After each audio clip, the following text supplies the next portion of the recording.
Sziasztok!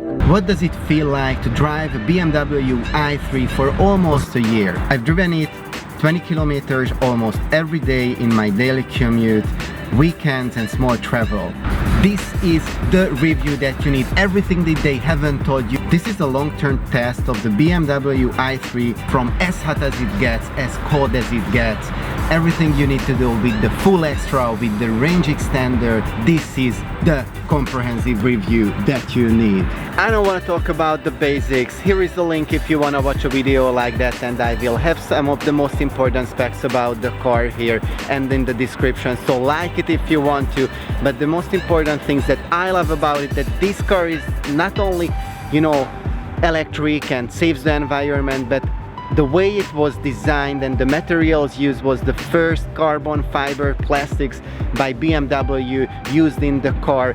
Let's talk about the extras and why I went for a full of extras car and what I regret and what I think is a must-have that they didn't think. So first off, you can order it with the Comfort Plus thing, which basically is your LED lights and the comfort entry. I think the adaptive LED lights, which look awesome in the dark, and also the shape of them is amazing, and it's so bright, so it's a go. You should have it. The second thing with that is the comfort entry and to get out of the car. I really love it because you don't have to take out your keys. You can do everything keyless, which I think is how it is supposed to be. And there is one secret hack that they didn't tell you, but I will share it at the end of the video, or you can also watch it in this separate one. Second is the range extender. If you had any range anxiety, then you should go for the range extender. Basically gives you 2, 3, 4 times the range. The reason why it gives you that range is because it holds the state of the battery, which is awesome. So I barely use it, but it's good to know that if I have to go long range on trips that I will share later, I have something. The third thing that is a dream for me is the Driving Assistant Plus and also the Traffic Jam Assist. These two things in traffic, I use it all the time. Basically, you have an adaptive cruise control. It's just changed the way I drive. It keeps a distance with the car in front of you, and it stops and go with the traffic. At the dealerships, they told me that it is not so important, but I think this is the best extra you can get. And that brings us to the other part of this package, which is the parking.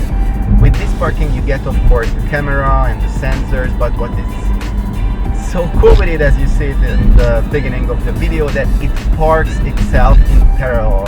And also they say that it's just a fancy tool whatsoever, but I use it all the time. Two other extras that you can get is the sunroof, which I thought was stupid because it has a meat divider and you cannot, you know, like stand up or really feel it. But actually it was a good extra that I got it, because oftentimes when it's hot outside, I can just pop it up and it keeps a very good airflow. The other thing is the better music with the Harman Kardon. I haven't really tested the bass one, but also the Harman Kardon one is not that spectacular. What I have to add, even if you listen on a very loud level of volume, the sound is very clear and sharp, so it's pretty cool, but I think it's not the best sound system that you can get in a car. So that's all for the extras. Let's hop in on how we should use an i3.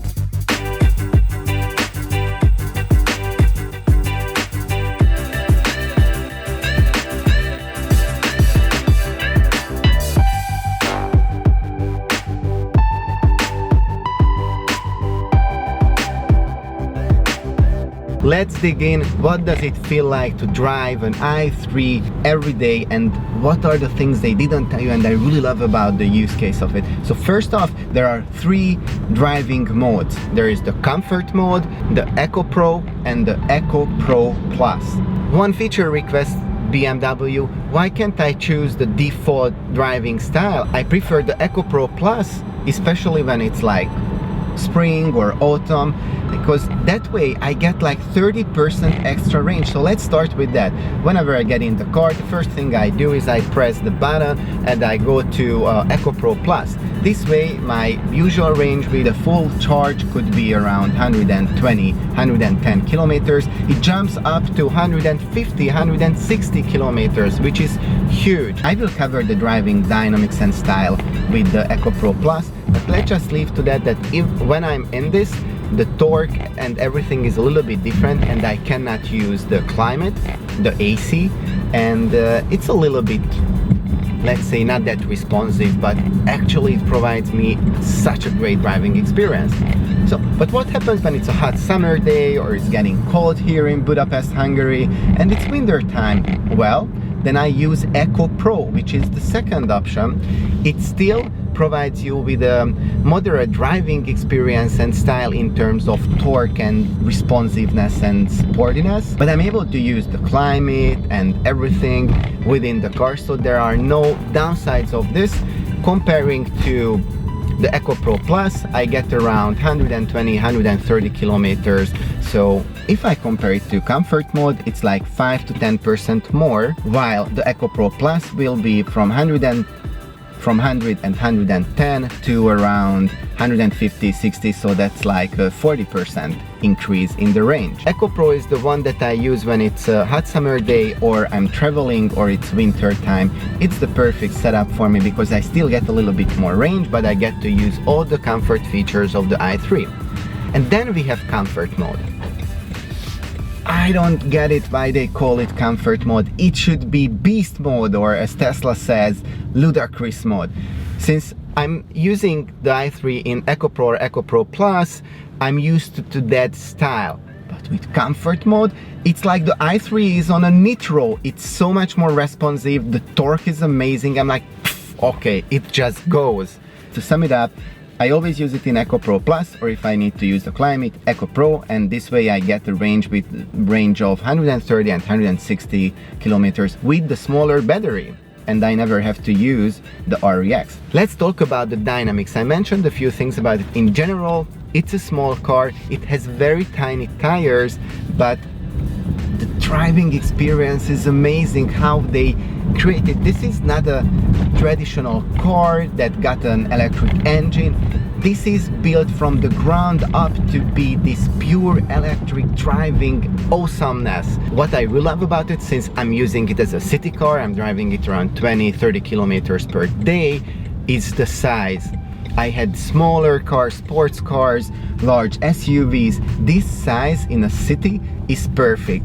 Of course, as I mentioned, that it's a small car, so when we are on a highway and we are going a little bit faster, like around 130 kilometers per hour or a little bit faster, you can feel that it's a smaller car, of course. And another downside is that above 110, the state charge will go down faster even if you turn on the range extender, which is supposed to maintain the level of battery.